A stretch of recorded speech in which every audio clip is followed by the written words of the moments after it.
헌법재판관의 임기가 이렇게 헌법에 규정되어 있는데요. 이 헌법재판관들의 임기를 자동으로 연장하는 헌법재판소법 개정안을 낸 겁니다. 다음이요. 연정 의원님. 네. 복귀영 의원이요. 후임자가 임명이 안 되면 헌법재판관 임기 6개월 연장하는 법안 냈습니다. 김현정 의원도 후임자가 임명 안 되면 임기 연장한다. 그러니까 4월 18일에 문영배 대행, 이민선 재판관이 퇴임하지 않습니까? 만약 후임이 임명 안 되면 문영배, 이민선 두 분의 임기 연장된다는 겁니다.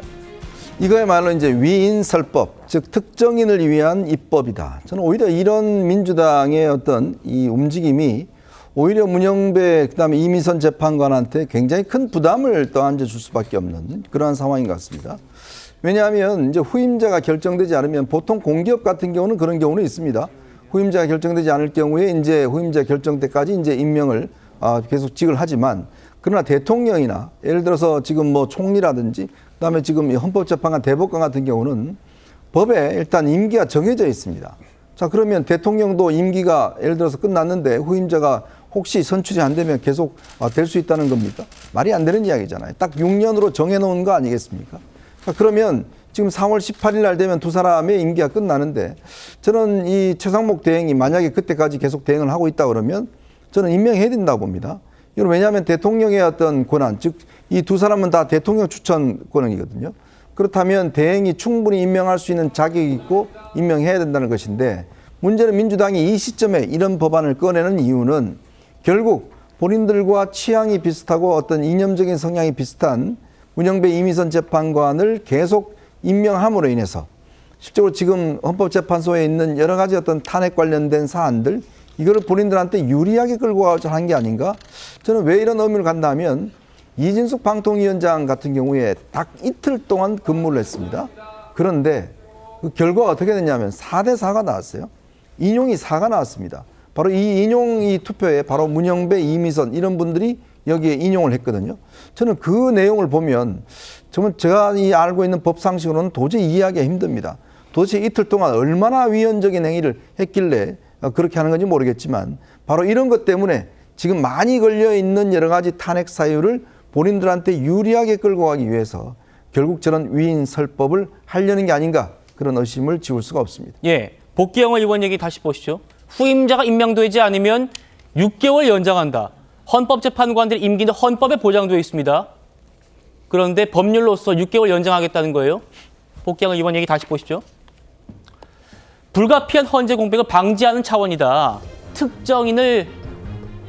특정인, 문영배 대행과 이민선 재판관을 염두에 둔 규정이 아니다. 라는 거죠. 하지만 학계에서는 위헌 소지가 있다는 지적이 나옵니다. 지성우 성균관대 법전원 교수입니다. 임기를 정해놓은 헌법과 충돌할 소지가 있다. 사실상 특정인이 적용받을 게 분명한 처분적 법률로서 원칙적으로 허용될 수 없다. 김영준은 어떻게 보십니까?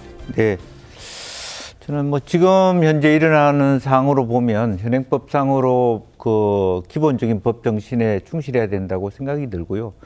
차라리 지금 개헌 논의가 있는 만큼 오히려 국회의원들이 현재 현행 헌법재판소에서 대통령 찬핵 심의하는 게 맞는가에 대한 의문 제시하는 것이 훨씬 더 효율적일 수도 있겠다라는 생각이 듭니다.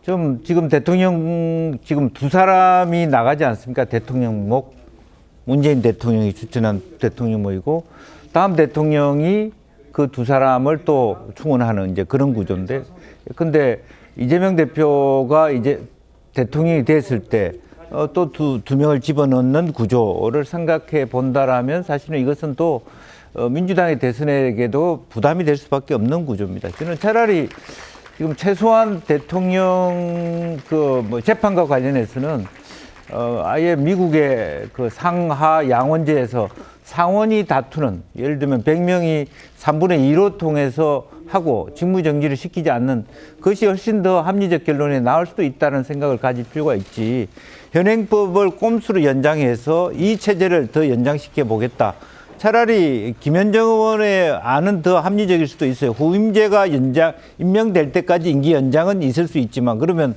6개월 이전에는 후임자도 정하지 말라는 것이 복귀한 의원의 안이 될 수 있기 때문에 원론적으로 이건 말이 안 되는 법안이 될 수 있겠거든요. 예. 그래서 굳이 지금 이러한 상황 속에서 헌법재판소법을 개정해서 현행 체제를 유지하겠다는 그런 것보다는 우리나라에서 헌법재판소에서 대통령 직무정지 상태에서 9명 혹은 8명에게 목을 매는 이 구조가 정상적이냐라고 하는 부분에 대해서 문제의식을 더 가지는 게 좋지 않겠나 그런 생각을 가집니다. 알겠습니다. 윤석열 대통령 측은 오늘 기자회견을 열고 문영배 대행의 재판 진행에 대해서 공식적으로 공개적으로 문제를 제기하고 나섰습니다. 또 일부 재판관들이 임기가 촉박하다는 이유로 일방적이고 위헌적, 위법적인 절차를 진행 중에 있습니다. 재판의 공정성에 대한 국민적 우려가 매우 큽니다. 국회 측이 국무위원 및 군인들의 진술조서 및 비자신문조서를 증거로 제시한 것에 대해서 대통령 측 대리인인 증거법상의 문제를 지적을 하고 이 점에 대한 이의를 했습니다만 문영배 소장 대행은 바로 면박을 주고 거부를 했습니다. 문 권한 대행의 이러한 태도는 너무 심했다고 생각이 듭니다. 그 외에도 헌재의 불공정 위법한 심판 절차의 진행 사례가 너무 많습니다. 공판 기일을 재판관들이 임의롭게 한꺼번에 여러 차례를 지정을 해서 속성으로 진행하고 증인 신문할 때 마땅히 기회를 주어야 할 피청구인 대통령에 대해서 그러한 권한을 제한을 하고 있습니다. 피청구인 본인이 한두 가지만 직접 여쭙게 해주십시오. 적어 주십시오. 적어 가지고 대리인한테 주십시오. 적어서 할 문제가 아니라 제가 좀 본인이 직접 물을 수는 없게 돼 있습니까? 규정상? 규정의 근거가 뭔지 됐어? 법정 근거는 소송 지휘권 행사입니다.